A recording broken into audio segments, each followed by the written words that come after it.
Hello friends, Maestro and Jill Fit here, bringing you the fourth installation of our favorite episode series, Business and Bullshit with my bestie. I'm watching the screen right now and I'm like, this is why my screen grabs look crazy. Like, why am I the most animated person? I look like a Muppet over here.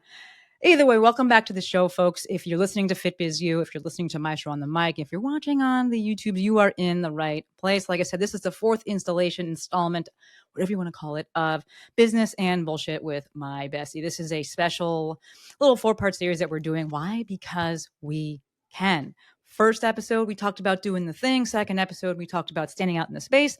Third episode, we talked about the nuts and bolts of online business. And today we are talking about selling. We got a banger of an episode in store. But first, I'm going to flip it on over to Jill for a little commercial. I love this because it feels like the news program, like you welcome everybody and then you're like, let's hear what's going on with the traffic. So I'm the announcement person. So y'all, I'm excited. We did mention this. I think we did mention this maybe on Business and Bullshit number 2 and probably number 3 as well. And I think it actually is going to be in the show notes for episode number 3. But we decided that we're actually going to be doing an open house for people who may be interested in legacy. So we do have a wait list. You guys know we've been talking about that. If you are not on that interest list for legacy, which is our upcoming business container for intermediate plus business owners. We're going to be opening enrollment October 29th for those on the waitlist. You can go to jillfitfree.com/legacy-waitlist to get on the interest list. And if you're already there, great. Maybe you want to hear us just chat a little bit more about legacy specifically. We're going to be doing that on Monday, October 30th in what we're calling the Legacy Open House. So we're not going to do a whole bunch of like education and webinar style stuff. We really want to get to know you guys and hear about what's going on with you and your business and really just honestly see if legacy is a good fit for you. So if you have questions or you want to run things by us, this would be a great place to do it. So you can go to jillfitfree.com/launch2024. That's jillfitfree.com/launch 2024. Do you want to tell the people back to you on the weather? Back to you, Bob. Oh, I forgot. That's your thing. That's my thing. Back to you, Bob. For those of you who don't know. Do you want to tell the people about the open house Yes, and why we decided to do it? I would love to do that. So we flipped it up a little bit, flipped the script a little bit this year. And traditionally when we are launching Legacy, like Jill said, we want to kind of we want to corral the people. This is a little free business lesson because this is Business and Bullshit. When you're selling something, it's great to corral attention, corral the people, get the people that are interested in one spot, one space, and then you can talk to them and sell to them. This year, we wanted to add something. Traditionally, we've sold through a wait list. And one of the things that you folks will learn as you move through business is that selling these more advanced programs and selling to more advanced users is actually easier than when you're selling to very, very beginners. So this is actually not some like super crazy launch for us, but this is our 4th round through. We do have a very solid wait list going, but we were like, hey, let's do something else. Why not? Right? We know that the method that we've done is tried and true. And we will talk about this in Legacy as well, that you don't have to just change shit to change shit. If it's working, it's working. And then if you get to a place where you're like, I can predict things, there's certainty with this, but I want to add this and see what would happen, then you can, which is where we're at for round 4. So this time we decided to do what Jill has named and called an open house. And the whole goal here is for people to, I'll say it, convince themselves, right? We're not looking to chase people and be like, oh, you have to join, it's the best, like, come, you must join this thing. We want to say, hey, we have this thing that we know fucking works. We've put 60 plus, close to 70, I want to say at this point, people through it. We know that if you follow the curriculum, if you put in the work, you will get the results. We want to present that information to you, and then we want you to see if you would be a good fit. So instead of doing one-on-one calls or things like that, we said, let's have an open house. People can come in. We'll talk about the structure of Legacy. It's all on the sales page as well. But if you want to hear us talk about it, you want to see our energy even more, we'll talk about the structure of Legacy. And then we'll give you a kind of 30,000 foot view breakdown, if you will, of the anatomy of a successful launch, because that is really what you're going to get in Legacy. One of the things that makes this program stand out to me is that you're actually going to learn shit. Plain and simple. This is not just like a purely like mindset, rah-rah, like you could do it kind of program. You will get strategy, you will get tactics. And we also want to expose you to that before the program, because some people are like, I don't want to do that. I don't like that. I don't think that that's what I want to do for my business. And that's fucking amazing. We want people that want to be there. We want people that we know we can help. So we are opening up or extending the offer to have come join us on the 30th. You have to register so we know who the fuck is coming. But we're going to talk about what legacy is, break it down, go through the structure. And then you folks can ask us the questions and say, hey, this is where I'm at in my business. Do you think this would be a good fit? This is where I want to go. And if it's not a good fit, we'll tell you, because we do that in the application process as well. Jill will probably at some point make fun of the application process. My role in that, where I got the papers all around everything on the table. Y'all, she comes over to my house with a stack of paper. I'm like, we're not saving trees. What are we doing with one this? time a year, Jill? But I have a massive coffee table. We spread it all out and we literally read line by line every single person's application. And the application isn't super short. We want to know about your business and we really want to make sure it's a good fit. And we do turn certain people away, or we give them something else to do, or give them some homework or another place to go if we're not confident that we can help them. So when if you're thinking about coming to the open house, you don't have to prepare anything. Don't be like, oh no, they're going to call on me and I'm going to be nervous and whatever. Literally just show up. That's it. We're not expecting anything from you. You don't have to prepare anything. Just come and listen. Even if you don't ever want to ask a question or whatever, like low barrier to entry, for everyone who signs up, we will send out the recording, but of course, if you want to speak to us directly on that call, you need to be live. So go ahead and check the link in the show notes. And I can't wait to see you there.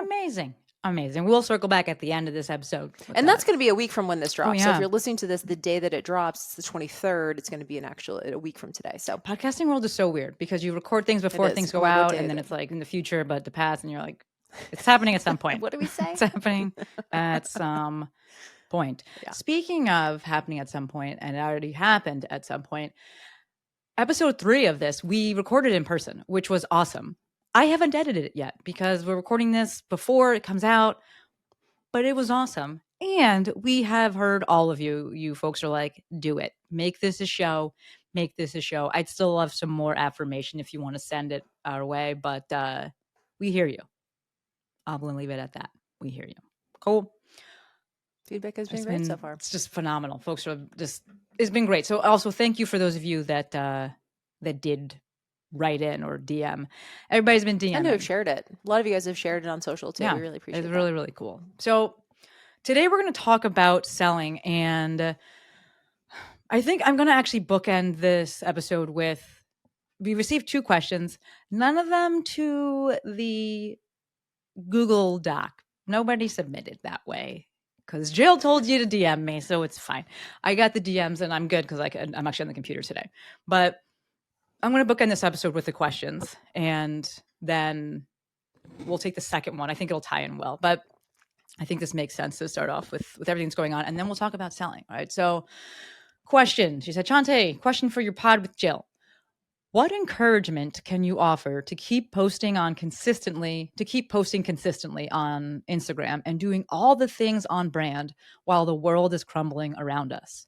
Serious question, because I'm over here wrestling with myself every single day. Hey, go grab my free thing. Meanwhile, the real world is out there worlding. You know what I mean? The struggle is real. It really is real. And we're seeing, especially right now, I'd be interested in your take on this. I think you have a really good take on this. And, I have big thoughts around this. Kick it off. So Jill and I have talked about this regarding back when racism happened in 2020. If you know what I'm talking about. I know that I say it in jest, but like that's when it exploded, right? Like racism's been there, but like racism was a big thing in 2020. And Jill and I talked extensively about that and showing up and what's kind of expected of influencers. And at the end of the day, number one, you are not required to comment on anything. You can share whatever you want. You have the opportunity to use your platform in a way that resonates with you. But there is no obligation to do that. And I sat with that for a while as a Black person during all that. I was like, what the fuck do I got to say about it? Like, do I have an opinion here? And like, is someone expecting me to say something? So you didn't really ask this, but on the one hand, there is not an obligation. There's an opportunity if you are educated on it. If not, do not feel like you need to go and have this big opinion on things. Like that is not there. Okay. The same way that if you were in person, you wouldn't just be like, I'm just going to go walk around yelling things. Like if you have an opinion, if it directly affects you or affects you in any way and you want to speak out, by all means You use your platform always, not just when something is happening. You use your platform in the way that feels best for you. The second part of this is that when things get lifey, and this is in any like part of the spectrum, for me, my default is gratitude. If you need to take a step back and be like, I can't post, this just doesn't feel good, by all means do that. Right? Your business is not fragile, like you'll be okay. If you're like, I want to show up, what can I do? Well, one, you can ask people directly involved, like, what can I do? There's plenty of resources out there. And two, my default is always gratitude. So if I make the situation like a little bit more benign, I think it's a little bit easier to conceptualize this. One of the things that I know that I would feel guilty about is if I was walking around in the middle of the day and it's sunny outside, I would feel bad that there's other people at work. And I'm like, man, there's like people inside at their desk, like they have to be at work. They don't want to be there. Like they're trying to work 18 jobs. And I feel really bad about that. And then I was like, but me just sitting here feeling guilty doesn't change their situation. It doesn't help their situation. And for me, the best thing that I could do, the way that I felt like I could contribute was to express gratitude and to express gratitude for the things that I have and the fact that I could be out, walking in the middle of the day. So for me, the way that I keep showing up or the way that one, it's because I want to, I never feel forced to. And two, I will always default to gratitude. Mm-hmm. Yeah, no, I mean, her question, it sounded like to me it was around like, how can I energetically show up if I'm literally like just sad, or I'm angry or I'm frustrated with what's going on in the world. And, obviously right now we're recording this during what's happening in Israel, but, it could be anything. I mean, school shooting, right? There's Anything. there's an infinite number of things that can really hijack our mental emotional capacity, and all of that's valid, by the Yep. way. Any of that is, if it hits you and you're like, well, it's a small thing compared to, I don't know that it really needs to be competitive. I don't think No. there has to be a competitiveness to like what's worse, or whatever you feel inside is valid. And so I think it's okay, like Shantae said, and that was what I was going to add, which is take a break, and be like, I just can't show up today. This feels forced. This feels. And if you're promoting your lead magnet, or even if you have that's the beautiful thing about having your own business. You can always change it, change the dates, change the timing. If it doesn't work for you because of what's happening in real time in the world, push it back a week. It's not going to make or break your business. That's the best thing about being able to have flexibility. And that's why you have your own business. Big time. I also will say this from a perspective of, let's just say you had a launch planned and you're like, I really need to make money because I need to pay my bills. One of the things I do think about is you can use your platform to talk about social issues or not. That's totally up to you. And again, I don't, we can get into like the performative nature and all these kind of other things, and the guilt and the shame and whatever. But I think about someone who works at Starbucks. They still go to work. True. When things like this happen. So if your work is online and you have a launch plan because you need to make money to pay your bills, you still have to go to work, so that's how I see it. If this is your job and it's 100% online, people still go to Target and they work their shift. People still go to Starbucks and work their shift. People still go to a corporate job and work their shift. The reason we question ours is because it's so front facing. And that's where sometimes I think that's where the rub ends up being, right? Because you would never question, like, should I go to Target and should I go to my shift at Starbucks? You would never, most people wouldn't question that.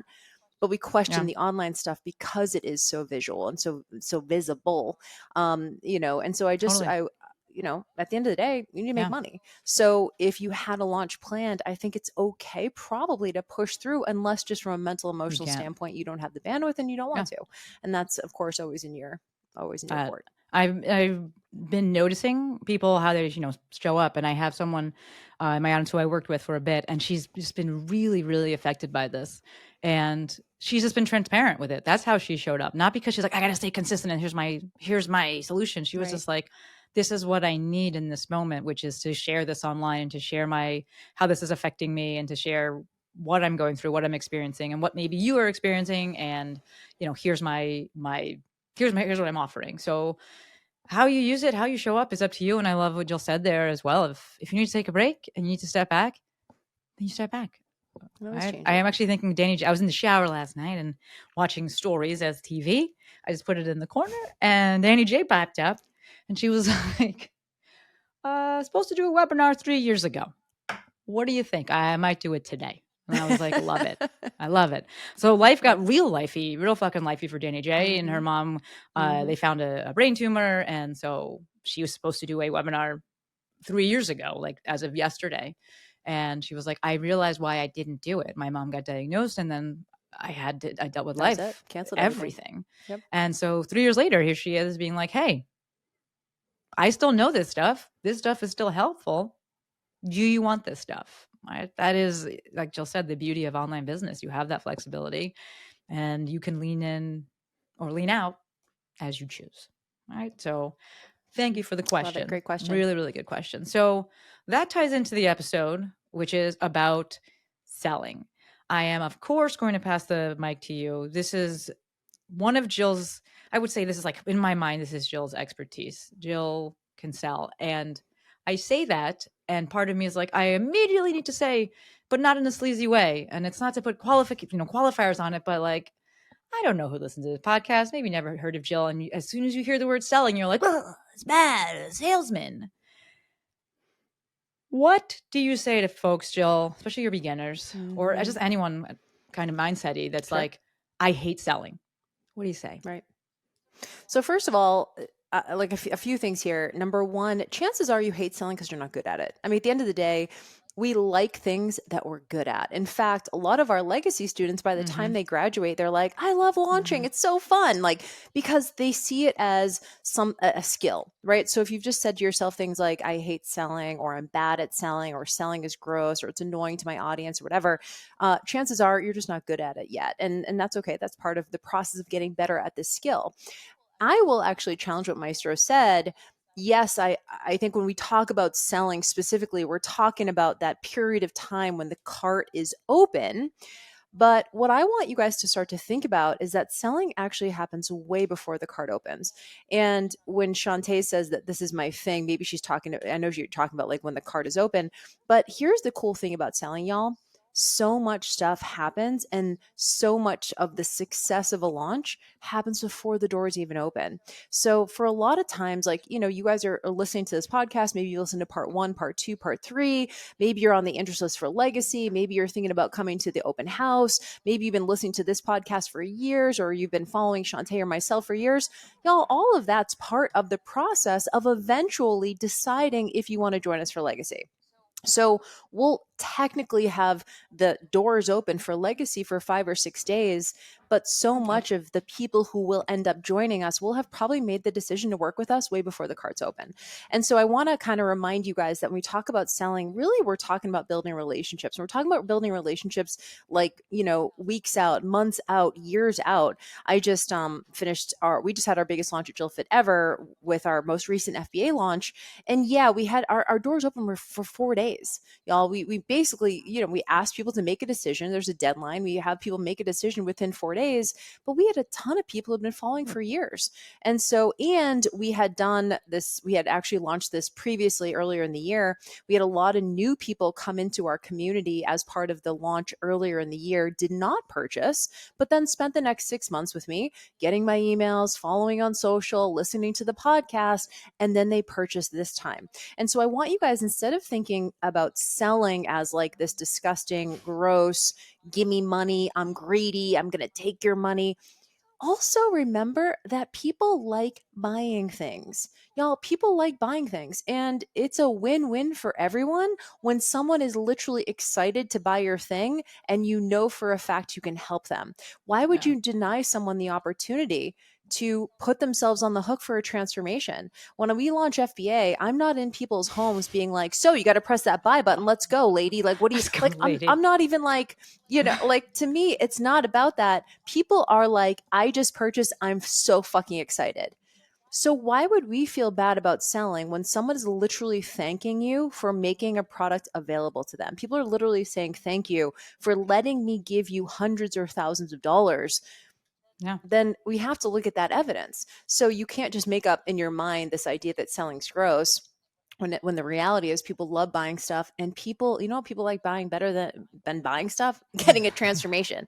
And to me, when you put skin in the game, whether that's time, money, effort, energy, and actual dollars, that's when you really get the transformation. So why would I ever deny someone the opportunity to change their life? And that's literally how I see it. Maybe that sounds used car salesman to you, or maybe that sounds a little bit shady to you, but an honest salesperson like Shantae or myself or anyone who's selling something, maybe you're listening to this, it should be a win-win for Yeah. everybody. In fact, if you're talking to someone or you're in a funnel of some kind, or you're in a sales situation as the potential buyer, and you're feeling shame or guilt or coerced, or someone's telling you, making you feel bad for not being so ready to purchase, fucking Run, run, scan. y'all. That stuff doesn't even work anyway. So the idea that if you're going to sell, you have to completely change your personality into like a snake oil salesman, that shit doesn't even work anyway, right? People can see through the super cheesy, we're Yeah. slashing prices, come on down to the lot today. Like, that's not what selling is. Selling is organic, start to finish. It's transparency, start to finish. It's win-win, start to finish. And it's the way we level up. Absolutely. I love literally everything that Jill said in there.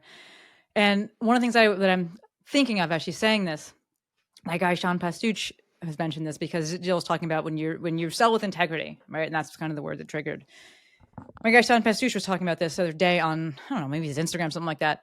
But this concept, this idea of imposter syndrome, I fucking hate talking about it, but we're going to talk about it. I bring it up and I hate talking about it. But one of the things that we see with imposter syndrome is that perhaps a better name for it, depending on the person, might be that you have an integrity issue, where you're like, I don't feel that this is in my integrity to sell this thing because I don't know if I can get a result for someone. That's fair, y'all. You just fucking started out. One of the things that Jill said about, our legacy folks is that as they go through the program and they get the skill, they acquire the skill set of, the transaction, right? We're also working on the relational side of things. We're working on what happens before, right? Because legacy is 6 months long, right? And like Jill said, the success of any launch is determined by what you're doing 6+ months beforehand. So folks in legacy develop that skill set, but they also get people through their program, and they get people through their programs, they get results, and then they have belief. They're like, oh, this thing is good.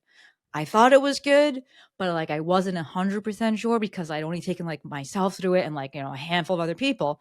But suddenly they've taken 20 people through it, 30 people through it, 40 people through it. It compounds. And then you have this conviction. And you're like, yes, I can get people through, I can get people results. And suddenly selling feels a whole lot different to you. Right? I was going to say selling becomes easier. It does. But the thing that's more important is that it will feel different to you, because you're just like, hey, I have this thing. And if you want it and you want what's on the other side of it, cool. Would love to have you be a part of it. If you don't, that's also fine. My guess is that a lot of people, like Jill said, have been on the receiving end of like really grimy tactics. Cool part, you don't have to sell like that. You don't have to show up like that. You don't have to be an online business like that. You get to choose what you do. And you're the one who actually said, it was this first time I've heard it, how they reach you is what they will Yeah. teach you. And it always surprises me how many people purchase based on or enroll in something based on a sales call where the person is saying all the right things. So, for example, let's say you're scrolling on social media and you see someone who's like, hey, coach, do you want to triple your revenue in the next 90 days? And you're like, yes, I do. And you click on the ad, and it sets you up with some kind of calendar link, and then you get on a sales call. You don't know this person, you don't have a relationship with this person. They just said the right thing to get you hooked in. They spoke directly to your insecurities, spoke directly to your desire. You get on the phone with that person, no relationship. And they're like, so tell me about your business. And then they start going into like, well, if you really want to change your life, then there's no way, you have to invest in like what you think you're going to be like. And they start doing all these, sometimes it can feel like these shame inducing feelings of like, almost like they teach this in certain schools of thought, like get people to doubt themselves, get them to a vulnerable place, push on their pain points to the point where they're almost like, I've even heard people say, if they cry, they buy. Damn. So, for example, if you get in a situation like that, you might purchase because you're like, this person just thinks, I mean, I'm just not going to ever be successful if I don't do this thing, because that's the goal of the sales call, is to get them to think that this is the only one right way to do something. So then you purchase it, and then what do you think you're going to be doing? Same shit, man. That's what they're going to You're teach going to you. be doing sales calls just like that with that script. So you have to filter it through.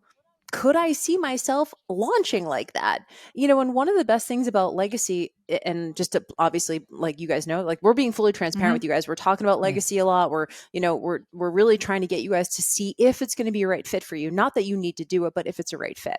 And part of legacy is like, we want you to feel good selling. We want you to believe in what you're selling. And we also want you to be in abundance. If you're on a sales call with someone and you're having to like overcome objections, and you have a script that you're working from and stuff, all of a sudden this is not No. feeling good. All of a sudden you're just like, I don't like this. And how do you think you're going to show up to those sales calls or sales situations when you don't like it, or you're dreading it even? And so many people, I don't want to say fall for this because I don't want you to feel bad if this has happened to you, but like that's, so I would probably say, if you're in a sales situation, look at the energy of what's happening and ask yourself, do I like this kind of selling energy? And could I see myself recreating this in my own way? And that really is how you could vet a potential business coach or a potential business Yes. mentor, is like, how did they reach me? And that's what they're going to teach Yes. me. Jill, can you back it up a second? And I'd love to hear, you spoke briefly, FBA recent launch, 4 days. Can you talk a little bit about the evolution of how long you keep the card open? Because we also see people that are like, I sell for A month. exactly 1 month. And I'm like, Yeah. what? Are you So dead? long. So can you talk about that? Yeah, and I understand the psychology behind wanting to keep the card open for a long time, because there's this idea, and I do want to validate this in a way, especially for my more beginner students. When I say I launch for 4 days, or the card is open for 4 days, that's probably 2 weeks of promotion, like just crunched into 4 days. It's a lot. And it's what I consider to be a more advanced way of selling, because you have to do a lot. So I have an executive team of 5 people. Like, we have all hands on deck. We call it Super Bowl week because we're like, everyone's hands on deck. And so that's all we do. Everyone on the team works like 60 hours a week, but just during that week. And we do that twice a year.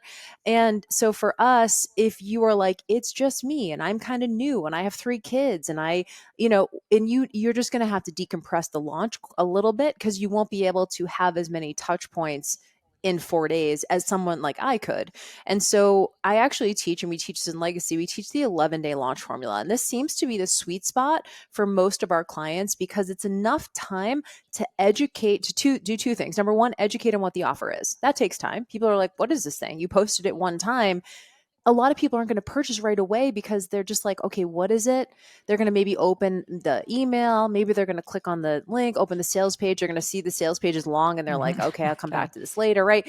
There's going to be an evolution of things that need to happen. They need to see it maybe a couple more times. They need to read another post about it. They need to see some, success stories. They need to see some case studies and testimonials. So this is a process. The first half of the launch really is just educating people on what the offer is. It's brand new with the visibility issues on social media and stuff like that, and email marketing, depending on what your open rates are, right? Like, we don't know that everyone's going to be seeing every No. single piece of content.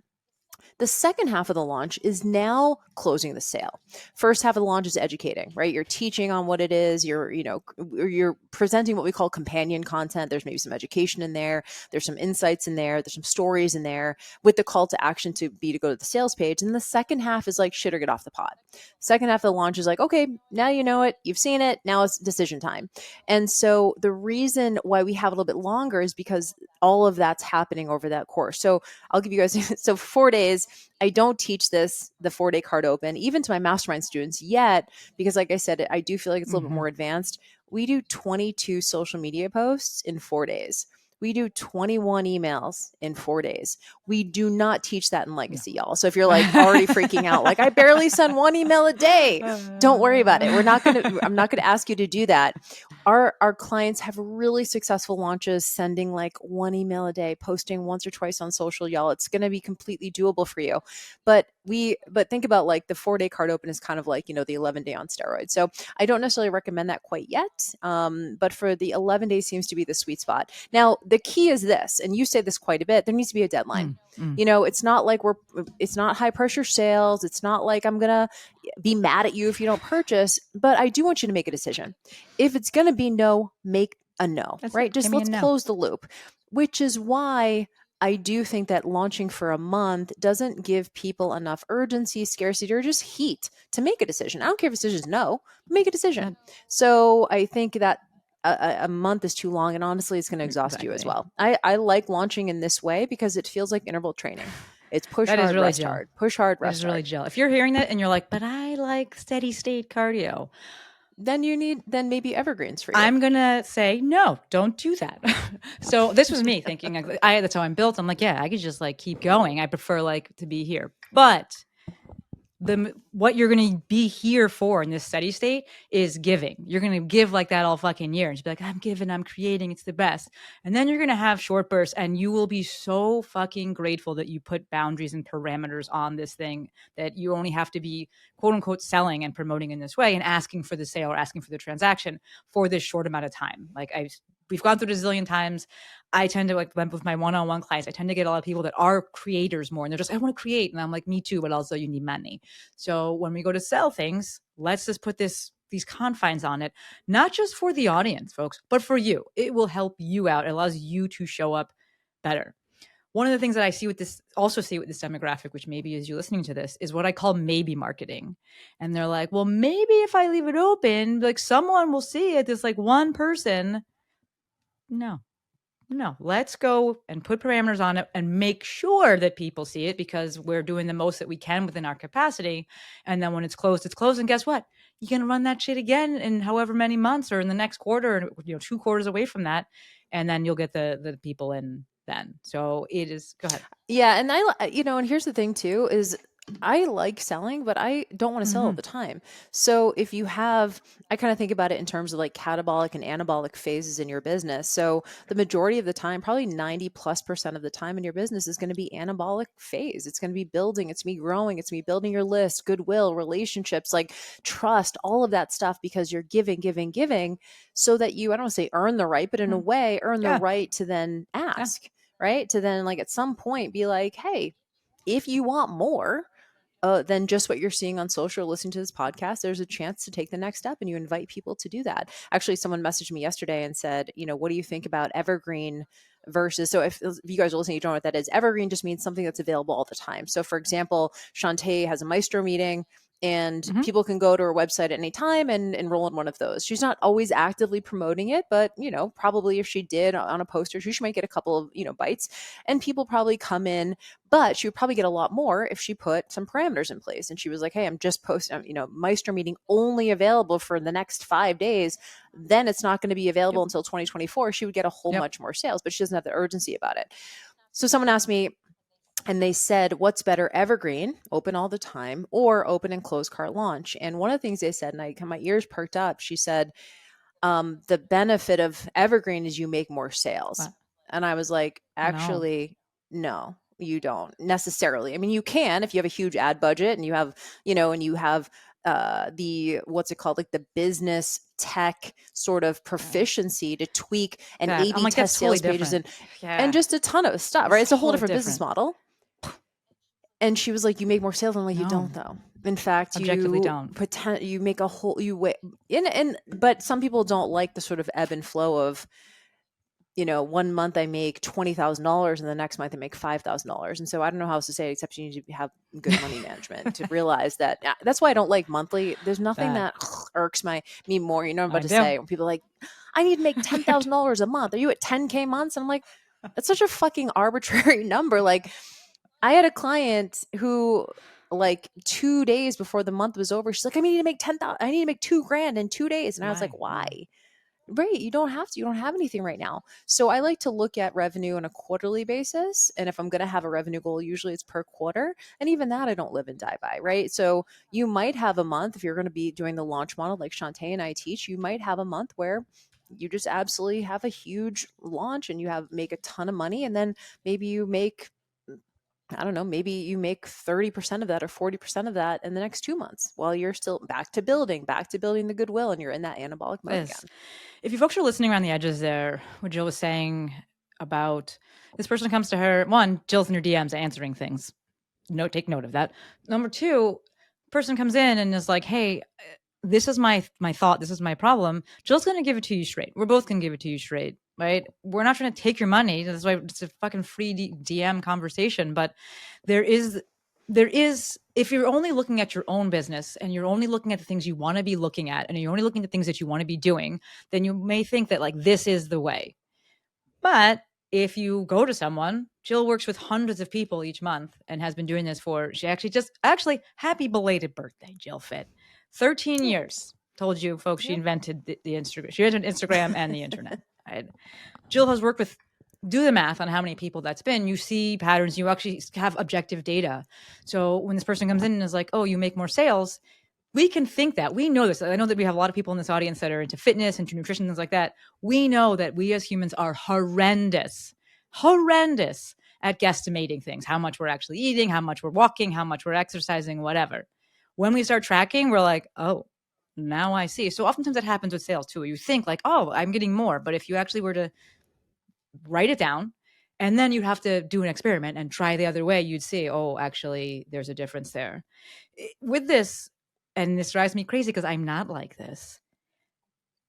Look in the mirror and think about how you purchase things. Most folks are last minute Lucy's.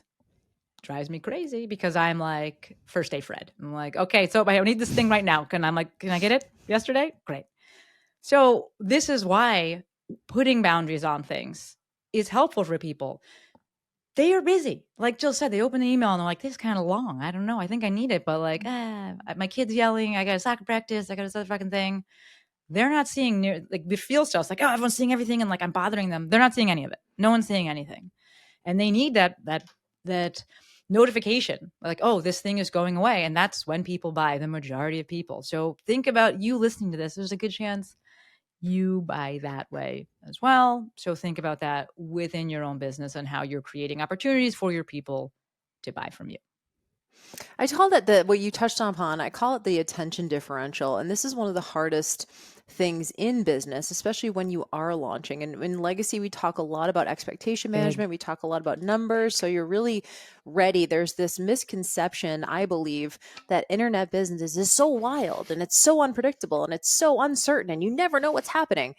And what we do in legacy, not only do we help you have your biggest launch ever, but there's a lot of predictability. In fact, we just had Joy, who's one of our students this year. She did a little like testimonial blurb for us, and she said, like, I get like business is predictable to me now. That's huge. That's So huge, people. we talk a lot about numbers and things like that to help you not feel so chaotic during your launch. But one of the things that does kind of come up, and you mentioned it, was this idea of the fact that because it's our sale and it's our product or service, it's all we're thinking about. Maybe it's something you've been preparing for weeks, if not months. You're getting ready for your launch. You're doing all these new things that you've never done before. It's feeling really like a lot. It's feeling a lot, like maybe it's feeling draining.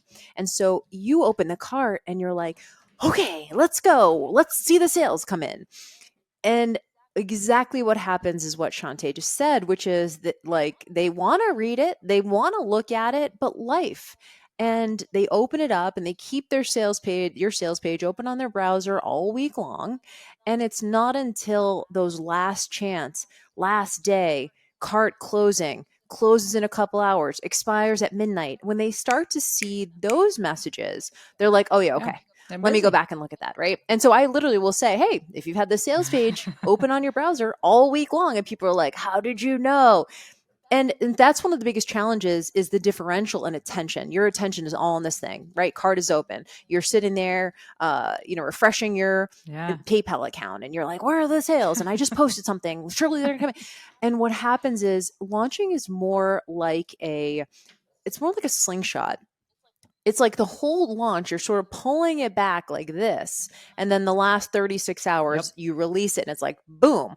And all of your efforts, all of the cumulative efforts, the posts, the stories, the emails, everything comes to fruition on that last day. It's not uncommon for us to do. We just did God, 40% it's of our fucking sales wild. in the last 16 hours of our launch. So you can imagine how those middle days might have felt to us. We were like, That's it. hopefully people are reading this shit, right? Like we're sitting there, we're just doing the thing. And so when I say that that's some of the most challenging parts of a launch is you're never in charge of when people buy. God. All you can do is all the things, right? So we lay out a template. Hey, do as much of this as you possibly can. The limit does not exist to how many posts, how many stories, whatever. Go in, go hard, do as much as you possibly can. Know that you left it all on the field, and then the launch ain't over till it's over.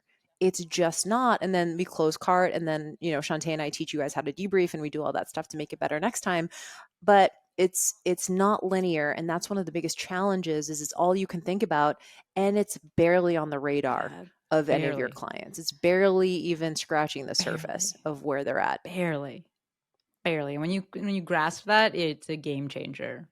Right. And for the people that are noticing, well, no, it's the fucking Dr. Seuss quote of those who mind don't matter, or those who matter don't mind, and those who mind don't matter. Right? Like the people that notice it in a good way, they're going to be like, we don't care. Like it's fine. We either want it or we don't. I get an email every day, sometimes two from Ramit, and I'm like, fuck this guy. Get out of here. Like I signed up for your shit. Right. If I don't want it, I could unsubscribe. But also I'm just like, this is not for me. It's totally fine. And I am noticing. Whereas majority of people are like, I'm fucking busy. I didn't even see that thing. I get a million emails. I'm not even checking my email. So remember that when you're selling. I will also say we don't have this on our sales page. We talk about having your biggest launch, introducing predictability, building a legacy business. Like, this is not flash in the pan success, but we can promise you that if you are in legacy, it means that we believe we can help. We know that we can help you. We know where you're at. You will never have a launch where no one buys. Like that's like mind boggling to me when people are like, I launched this thing and no one bought. And I'm like, what? Like, you shouldn't have launched that thing. And this is not like judgment or shaming or anything like that. Whatever the caveats on it. There is strategy to this. There's predictability to this. And like we spoke about earlier, about creating that container of interest and corralling people and being like, hey, do you want this? Will you buy it? I'm not going to make it till you've raised your hand and said, I will buy it. And then from there, we can think about typical conversion metrics and have a rough estimate of like how many people will buy. But it's never going to be zero, because if that is the case, we will be like, you're not making that thing because no one wants it. Right. So if that's been on your mind and you're thinking about launching, I can promise you with full certainty, you will not do a launch during legacy where no one buys. That's not a thing, right? Because we know the interest. We make sure that you have the interest. And like Jill was saying from the beginning, selling starts months and months and years before this, right? We will teach you that as well. Even if you don't sign up for legacy, think about this, building that trust, having those relationships, having those conversations. And then when you go to launch, it's actually quite predictable and far easier than you think. Big thing there. I'm looking, go ahead. I think it's important to point out when we talk about selling too, that you and I do sell differently. And I think this is a really important point for anyone who may be thinking about joining us for legacy. We're going to show you a couple of different iterations. And by the way, we have people who do it more your way, and we have people who do it more my way. We have some people who do a combination of the two. So it's not going to be this like super formulaic. We filter everything, we filter everything through like, what's your, what's your like mental emotional bandwidth.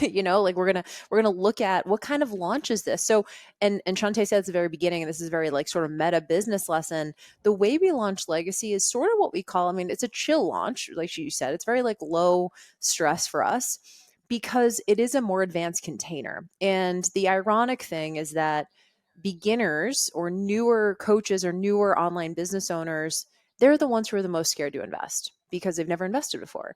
And they're also the ones who need the most help, right? And so that's not to say we've all been a beginner. Those are the people who probably should be investing the most, and they're also the most reluctant and scared to invest. But people who are looking for a legacy, whether or not they've purchased from a coach before, most of them have had experiences with a coach before, but they know that this is sort of a non-negotiable thing that they would have to do to get to their next level. And I want to validate that not everyone has to get to the next level all the time. You might have times, especially if we're talking about legacy business, sometimes you're just cool coasting. Sometimes you're like, you know what, I'm actually good. And so you'll know when the time when you need to invest in mentorship, or you have to go through or think about joining something like Legacy, when you're like, I'm stuck, I don't know where to go from here, I feel like I've plateaued, and I need an injection of strategy.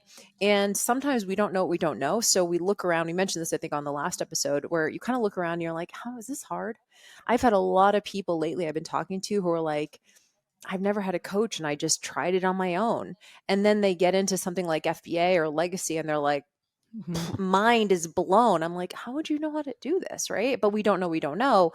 And so I will say that there's a lot of factors that go into how you launch. So when we help you launch, we have to ask, is this a front facing, like, signature offer launch? That's going to look completely different than more of a back end launch, which would be something like, for us, Legacy, because it is more advanced. So Shantae's Instagram intensive, Yep. that's her signature offer. For me, FBA, that's my signature offer. We have a lot of people come into Legacy who have done one or both of those things because they know they're ready for the next step. So we don't have to spend our time talking about why investment is important, and we don't have to spend our time being like convincing or elucidating the value. It's like, hey, you either want it or you don't. You know us, you've been here, you've been listening, you're in our environments, you're either ready or you're not. So I'm not, and I know you are too, we don't Yeah. convince, right? It's about you deciding that you're ready. And so maybe you have something that's more of a back end launch. Maybe you have something that's like a membership that you're getting people into from a other program, or a one-on-one thing or something like that. So there's a lot of different ways to sell.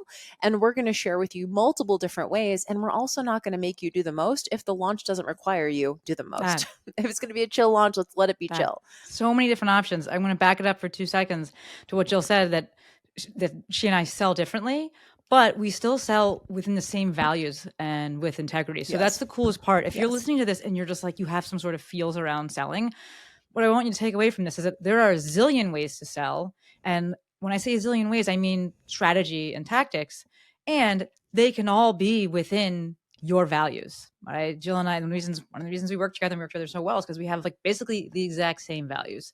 And we're thinking about that when we're talking, when we're inviting people to Legacy, and who we're working with and how we're showing up, and how we're encouraging that person to show up. Right. So something to think about there.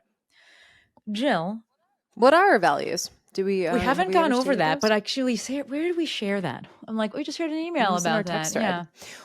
Yeah, no, I hit you up, and this is a little bit of a business lesson too. I hit Shantae up and I said, we should, this is actually part of messaging. So in Legacy, we do talk about messaging. Messaging is sort of, it's the frame that you create to sell. So, for example, it might be talking about someone's pain points. It might be talking about, when I say pain points, I don't mean like, pressing and making people feel bad. I mean just like stating their current struggle or their current frustration. It doesn't have to be this like massive misery. It's just like, what problem do they want solved?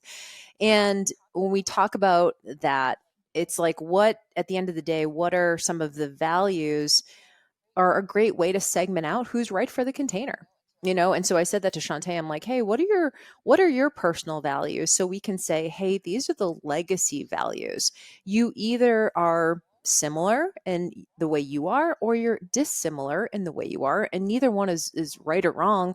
But knowing what your values, and this is something we actually do in Legacy, In the beginning. it's a great filtering tool for your clients. So I'll just give you a quick business lesson here. If you are selling and you're in the middle of a launch, you might want to do a post on your values and who you are as a person and what people can expect energetically when they work with you.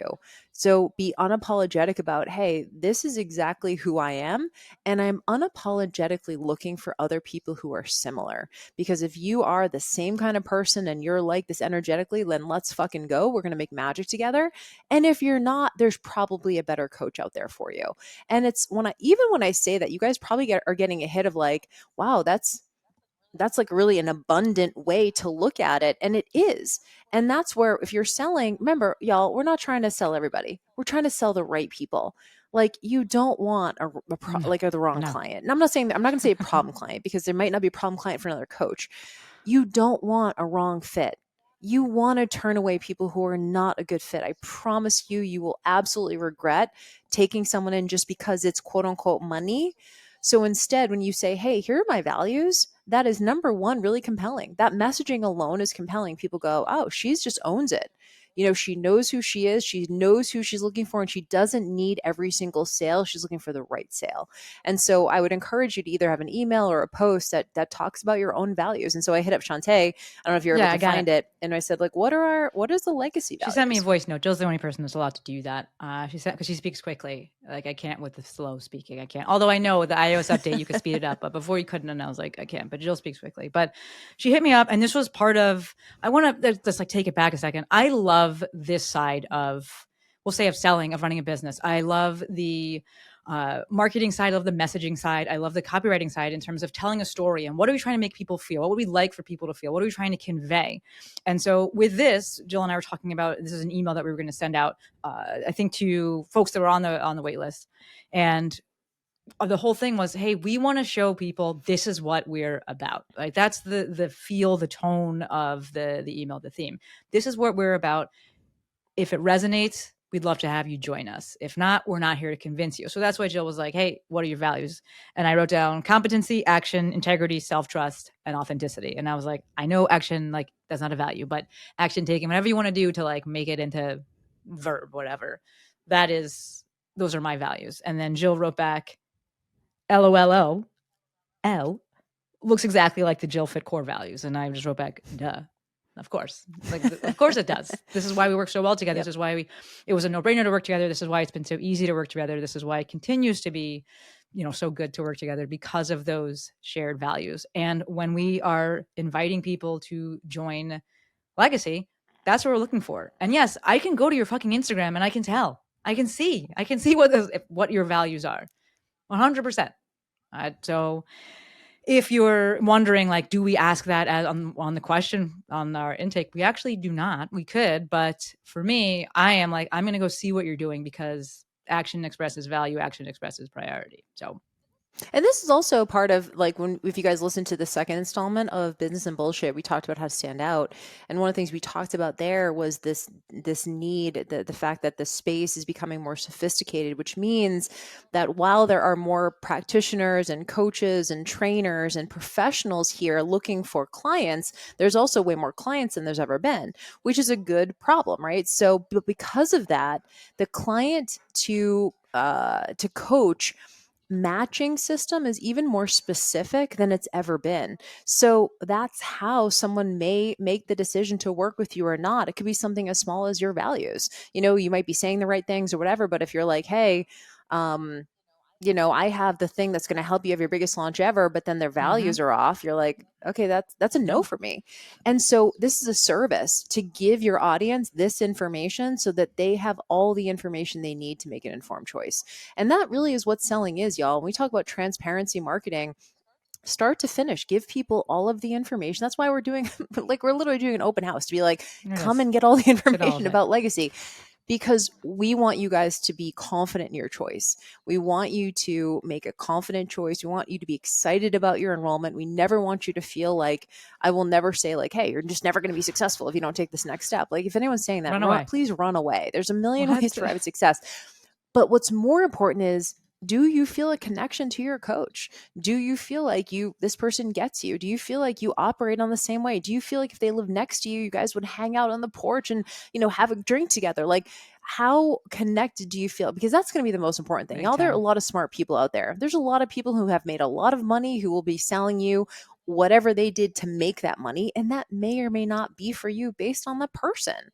They can have the best funnel, the best system, the best hack.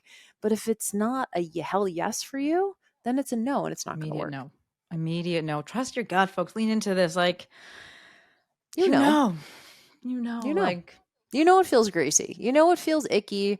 It feels out of alignment for you. And I fucking hate using words like that, but you do know. The V, Jill. That's a whole other genre of business coach. JB, I'm looking at the time. Not me, though. I'm looking at the time. I want to bookend this with the question and bullshit. But the question actually, it makes sense. It ties into what we've been saying. And actually, before I ask the question, I want to zoom out, folks, and hope that as you listen to this episode, first of all, the episodes go by so fast. It's so fun doing this with you. Like, I'm going to go on a tangent. I talk about having a podcast. I think having a podcast is a business hack. But part of that hack is that you have to have guests on.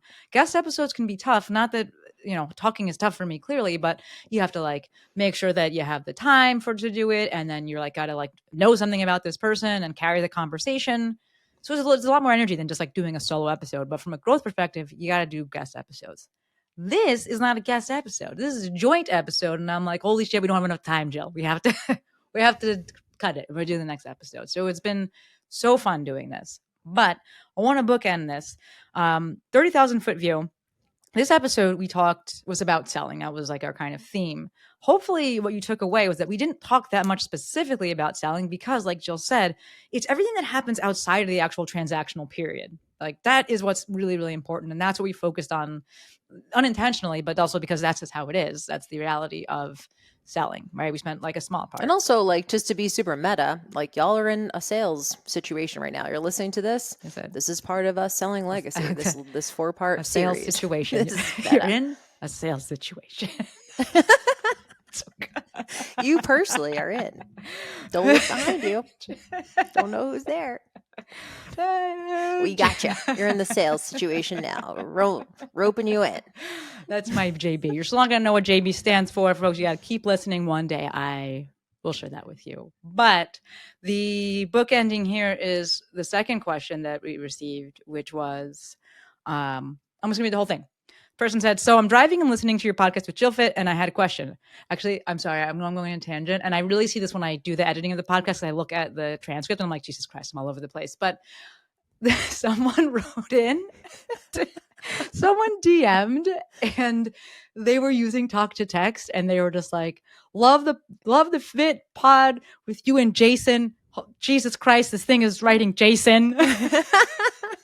And they didn't delete it. They just sent it. And I was like, that's fucking hilarious. So they meant love, obviously, this podcast with Jill Fit. But the person wrote, so I'm driving and listening to your podcast with Jill Fit, and I have a question. I don't know if you want to address it here in a podcast, not at all, but I was curious. Very kind how they phrased that. What is your definition of beginner, intermediate, or advanced business, or people in the, I think that's 4 people in the online space? Are they hard metrics like number of followers or number of posts or years in the industry? Or are they softer metrics like how your business philosophy or outlook on life and business integration has evolved? Love it. Tossing it to you, announcer.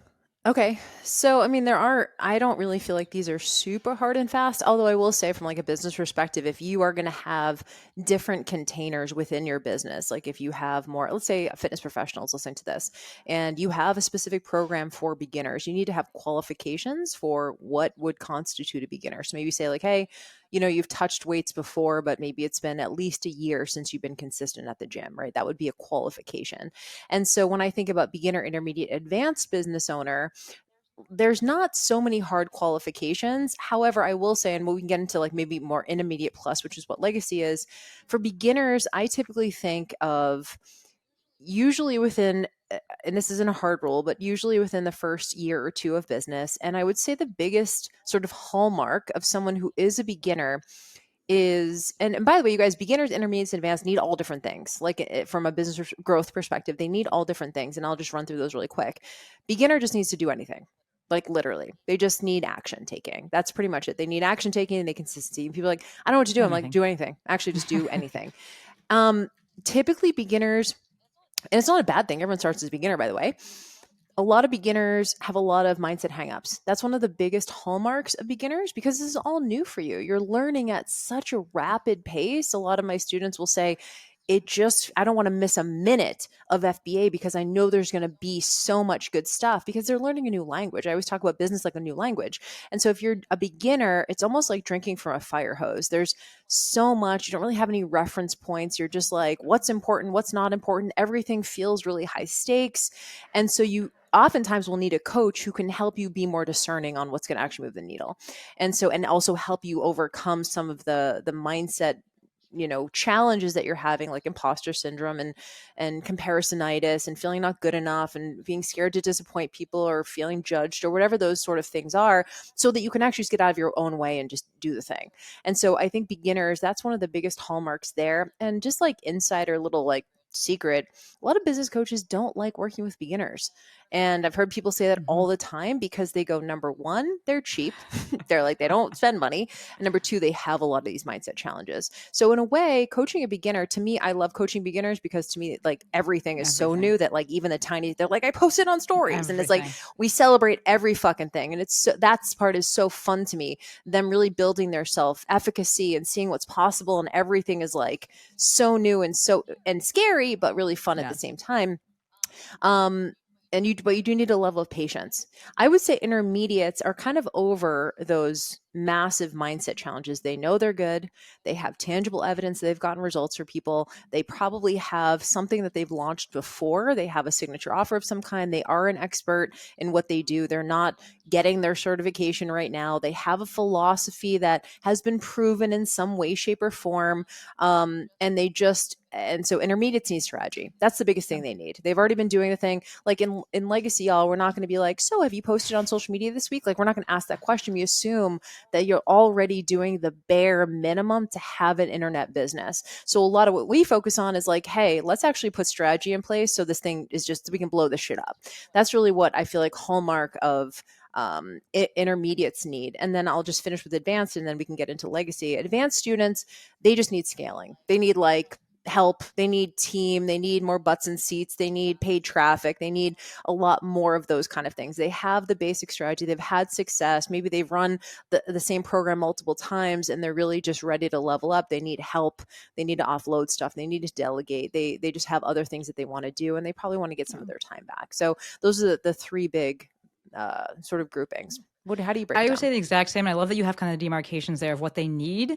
And what one of the things that we're looking at with legacy is yes, what they need. And maybe the bigger thing that we look at with the applications and looking on social is that mindset piece. That is a huge differentiator to me between beginner and intermediate or beginner and advanced. You can have people that have quote unquote from outward, like their metrics look like they're advanced. Maybe they're like making, apparently it looks like they're making a lot of money or they have a lot of followers or whatever. They have big numbers. But if the mindset piece isn't there, it is horrendous working with that person. I'm just going to say it, right? Because that foundational things of having overcome that, the mindset issues, having overcome imposter syndrome and comparisonitis, they haven't done that. Oftentimes we see this with people that maybe had like really fast success where they just went viral or like they have the pieces for Or during this. the pandemic, it was Yes. just like like everything they touched turned Yes. to gold. Yes. And so like, again, not to fault these people, shame them, judge them, anything like that, but to me, they are still actually a beginner. And we will recommend a different program, even though they'll be like, but I'm too advanced for that. And I'm like, but actually, you're not, because it is important that you have this foundation from the mindset. Because business, while it can be, we can introduce some predictability to it. Like Jill said, maybe this month you make $10,000, and then next month it's 2,000 or it's 25, and there's this ups and downs. If you can't manage that, you will suffer. Not to struggle, you will suffer, and that's not what we want. That's not how you're going to build a legacy business. So one of the things we really harp on, and that actually went out in an email we just sent to the waitlist, is that differentiator and that differentiation, and that we are looking for that person that has worked through that. Oftentimes we do see this kind of becoming an intermediate commensurate with time, because if you've been in the game that long, you've dealt with that shit. You've experienced this. You've experienced some highs and lows. You understand you have to just keep going. You've maybe done some launches. It didn't necessarily go the way you wanted. And you learned how to get clinical with things and manage your emotions with things and stay, more objective about things. So that is a big, big, big differentiator. And then, rewind and hear what Jill said about the actual, what they need from like a tactical perspective. I would love for you to talk about some of the reasons why, or maybe like some people who we haven't taken on in legacy. I can name a couple right now. So one of the things we do look at, we of course look at your social because that's where probably you're the most active. And we don't look at your number of followers. It's not like really a huge consideration. We're not like, okay, this person's 20,000 followers are automatically in. Shantae will really look at the engagement. She wants to know, because she's the branding person and she is audience building, community building, and does all of these things, great relationship building. She's going to look, do people care what you're posting? She's going to look at like, is there a two-sided conversation happening? Now, it doesn't mean we're looking for 100 comments on a post, but like you can tell, do people actually care about this? Because if we don't have that foundation, we might have to spend a little bit more time building that, because we're not confident that that we That can help you get your that biggest launch ever. The second thing is we've had people apply who have had success only through paid traffic. uh, And and it's sort of like this, I call it like a duct tape business where you're like, I have an ad that takes them through like a funnel, and then there's like this like countdown timer, and look, that's a different way of launching. That's fine, but that's more of like a numbers game. That's more of like, hey, let's look at, like the tech needs to be working, A/B mhm, testing this and whatever. And that's not our zone of genius, to be honest. Like we can mhm. talk about that, and I have experience with Evergreen funnels, but that's probably not. We're looking for people who really want to grow organically first and want to do this without ads first. Now we can talk about potentially sprinkling on paid traffic at some point, but we're not going to take on someone who has a completely different business model. And I'll just say it's not my favorite, although we have had people in legacy like this. I think this is a harder this is a little bit harder business model, is the like only high ticket Mm. one-on-one. So if you're coming in and all you have is high ticket one-on-one and you want more and you have maybe 5 coaches and you're trying to fill your coaches rosters and it's an evergreen offer, that's probably not, at least for me, I don't feel like that's my I zone of have genius. But if anxiety. you're like, I want to transition into group and I want to start leveraging my time better, and I want to I realize that I can't keep doing just one-on-one because I'm totally maxed out, and I want to start moving into an open and closed cart launch model for a group program, then we can definitely I help got you. anxiety when you said that model about I don't like the scarcity no, of that business model, no, it is stresses me not. out. And then every month, that person be stressed out. They're like, the beginning of the month's coming around, payroll's coming around. I got to find 20 more clients. I better like put on a webinar to try and get people. Feel so responsible for all of their I can't. coaches, making sure their coaches rosters are No, up. And look, I know that is a business model for a lot of people, and Jillfist started that way, but we, after 2 years, we phased out of that because it wasn't no, sustainable. no. I hope that you two folks are listening to this. You're hearing that at the end of the day, we want you to show up in a way that feels good for you and build a business in a way that feels good for you. And we are going to sell you and invite you to things that feel good for us, right? We're not going to be doing things that are out of integrity. We're not going to be like, oh, if we could still get them in, and like, no, because that it doesn't feel good. And we're not the best at helping you with that model. We're going to stay within our zones of genius. We really lean into the personal brand. If you want to go bigger than that, you can, but starting off with that personal brand, starting off with that organic model, and then growing from there. Very much seeing what the person in front of us needs. And if it's not a good fit or you're not ready, we'll tell you. It's actually really funny. I had a call today with Fran, who is in Jill's mastermind. I just did a one-off with her and Stacy. We were just chatting, and Fran, They're both yes, legacy Fran alums. and Stacy were both in Legacy, and we were talking about the application approach that we had, and Fran was like, yeah, I got turned away the first year. And I was like, I don't remember that, but yes, you did, right? If the person's not ready, if they're not a fit, we're going to tell you. And we were just like, hey, then she went into FBA, went through that, went into Legacy, is now in Jill's mastermind, and she's fucking crushing it. Crushing. Chick is crushing it, right? We're not here to just have transactions. We want you to succeed. One of the things that Jill doesn't, in my opinion, talk about enough is what this means to her, what your success and what success, especially of female business owners, means to her, and why she continues to show up and do these things. And that's a big part of it. We're not just here like, take your money and make a transaction. Like, we genuinely care. We have had some dudes who are get upset that we don't take I money. actually had a conversation with one today. He didn't get upset though. He was like, so still like not. And I was like, no, I've had a couple no, too.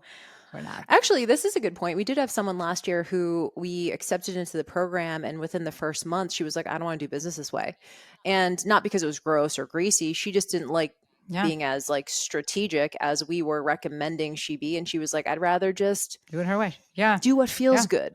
And I was like, Yeah. cool. Like if you're just that person where you're just like, you know what, I just want to put it in my body and see how it feels, and I'm going to go with the flow, and I'm going to go where the energy is, and whatever. That's not us. I mean, there's a lot of business coaches that are great in that way. Like everything needs to be lined up perfectly for you to move through, and it needs to feel good 100% of the time and aligned. Everything needs to feel like energetic. Then that's fine. We're probably going to, there was a little bit more, at least for us, we wanted her to be a little more strategic, and like, she that's not just what I resisted. wanted. And so that was it. I think that, how people leave you is very telling as well. And she was like, I think you're both great. And she's like, I'll recommend you. Still, she's like, but it's not a fit for me. And I'm like, to me, when we're thinking about referrals and word of mouth and growing a business, that's huge, right? We talked about this maybe on the third episode, a second, I don't know. I don't remember. One of them, where even if you cannot get someone the outcome that they initially came in for, if they know that you have their best intention at heart, they will still tell other people. And you have still helped them in some way, shape, or form. Ideally, yeah, you do get them the transformation, the outcome that they want. But a good member of this audience, physical therapists, not every person is going to be like, I feel pain free and I'm better. Maybe you have to refer them. Maybe they, knock on wood, they get surgery. They got to go to Anna and like have some voodoo done. I don't fucking know. But having their best interest at heart, you're good. You're golden. They'll tell people about you. It ends in a very good way for all parties. So.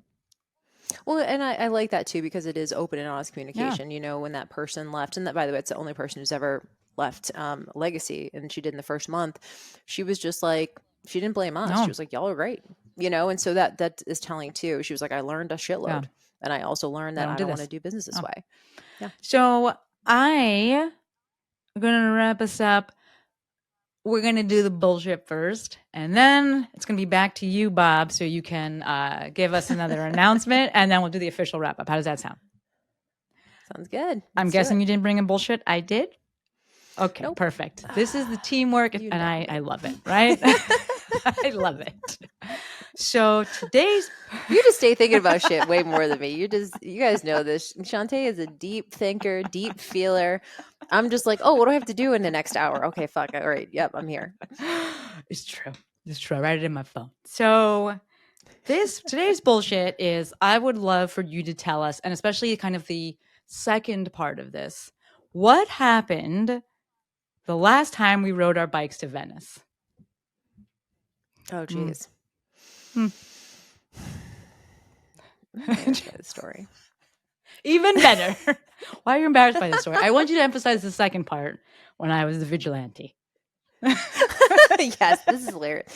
But this is so on brand for you. I don't even know why I was surprised. So basically, we used to go on bike rides. Neither one of us had e-bikes. And so we'd go down the street a mile, and then both of us got e-bikes. And so we're like, dude, let's cruise up to Venice, which is like miles away. It took us like an hour to get it. It took us an hour to get up there on an e-bike.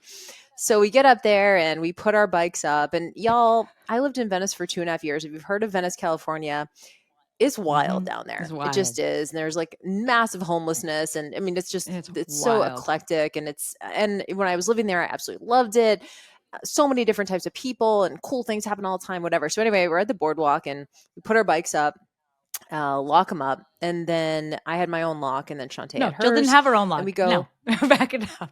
Jill, first of all, did. They didn't. You didn't this time. Not that it would have mattered, because they would have cut that one as well. They did they cut it. Mine. They cut the extra one that I had. So just a timeout.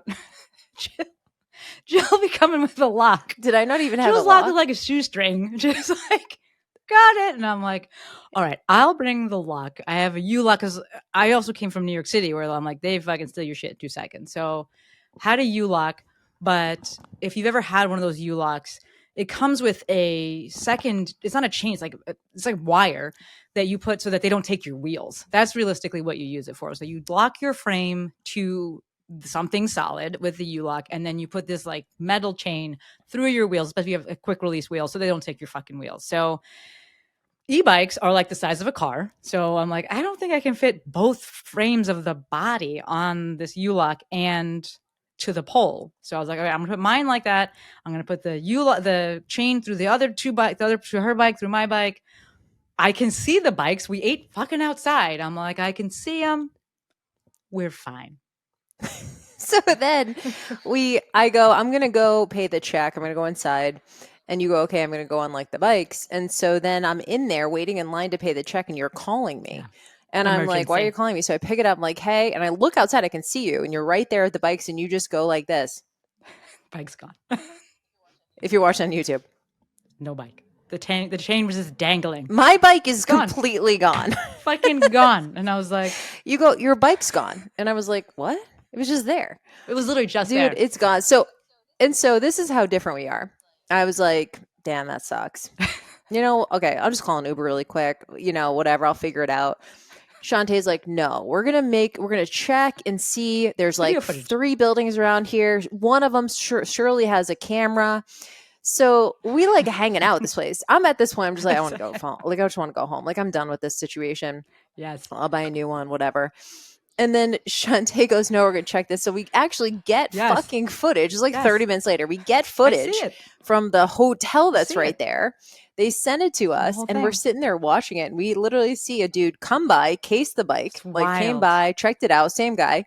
And then it comes back like 5 minutes later, just cuts it, little snip, and like within 3 seconds, literally 3 seconds, snips, and then walks off with the bike. Like, you wouldn't even noticed. Wild. And then I was just like, God damn. So then I go, well, I don't know. We're not going to find this guy, right? Like, there's no way we're going to find this guy. It's gone. We don't know. And so I'm like, well, let me call an Uber, and I'll call like a Uber, XL or whatever, so we can stick your bike in there. And, I don't want to make you ride home like an hour by yourself. And you go, no, I'll ride home alone. And I was like, what do you mean? You're like, no, I'm going to go check it out. I go, what are you going to check out? You go, I'm going to go see if I can find that guy with your bike. And I was like, what are you talking about? There's like massive homeless camps around. What would you even do if Jill, you fucking saw but it? I was going to look, and then I was decide in the moment. I would decide in the moment. You did. Dude, you're wild. Because I was just like, yeah, I was like, yeah, come, just put the bike in the Uber. Let's go home. You go, no, I'm going to look. And you were driving around these homeless camps looking for the green bike with a... So Jill's explaining it. With a basket Jill's on bike it. stands out. Jill has literally, it's like a turquoise bike. It's big. It's a cruiser. It's like a big fucking bike. It has a basket on it. And I'm like, that thing stands out. Also, the person who stole it, not looking like the person who you expect riding this bike. I'm going to go just do a little search. Just a little searchy search. I'm riding up. I'm going to go check it out. What are you checking out? And you drive through the homeless camps of Venice. I was like, what were you going to do if you did? I was going to call someone, Jill. Find it. I was going to call someone. Yeah, no. But I didn't find it. But so anyway, I did file a pre-support. That did not do anything. Went home, immediately ordered a new bike. Problem solved. Ordered a TaskRabbit to put it together. And now I have the bike again. But I will not make that mistake. She got a lock. Again. She immediately was like, wait, which lock should I order? And I was like, you need to get this U-lock because the string isn't cutting it. You know what, man? I really appreciate how long you stick with problems. The second something is inconvenience, I'm like, okay, you gotta go. Just riding around. Went up under the bridge. Like, didn't find it. Didn't find it. Well, you know what? It really made me feel loved and cared for when you wanted to find the footage and you wanted to go search Venice. I wanted to say we got the footage. We went to 2 places, actually. Let me know if you find it. Bye. In an Uber. Yeah, you're wild, man. What are you doing? Well, I felt bad. So, because I was looking at we strategically sat outside. It wasn't your fault. Still, I was like, we sat outside so we could see. But I couldn't see because Jill was between me and the bikes. And so it happened like we were outside and I was just like, oh my gosh. Either way, didn't find him. And I hope that bike served somebody who really needed it. Yeah, I'm sure helped somebody get around. Anyway, we'll make that mistake again. Lesson learned. There are consequences. The bike. To go on a Venice. That's my 3rd bike stolen though. Venice, though. It's Venice. People come here and they're like, can we go to Venice? And I'm like, if you want to get mugged, I'm not going up there. We're staying down here. We're staying in South Bay. I'm not. I run on one vigilante run. I'm done. All right. Back to you, Bob. Give me the closure, the reminder, and then I'll wrap this up. Cool.